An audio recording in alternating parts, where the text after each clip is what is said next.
जगात आज तिसऱ्या महायुद्धासारखी परिस्थिती असताना संयुक्त राष्ट्रांसारख्या आंतरराष्ट्रीय संस्थांना कायमस्वरूपी शांतता प्रस्थापित करण्यात यश आलेलं नाही.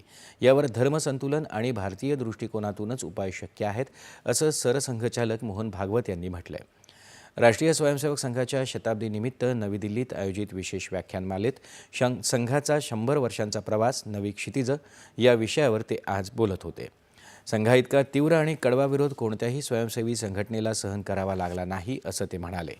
शुद्ध सात्विक प्रेम हाच संघाच्या कामाचा आधार आहे, असं सांगत संघ स्वयंसेवक कोणत्याही फळाची अपेक्षा न करता समर्पित वृत्तीनं कार्य करतात, असे गौरवोद्गार त्यांनी काढले. जग व्यवहारांवर नाही तर आत्मीयतेवर चालतं, असं सांगत मानवी संबंध आत्मीयतेवर आधारित असावेत, असं मत त्यांनी व्यक्त केलं.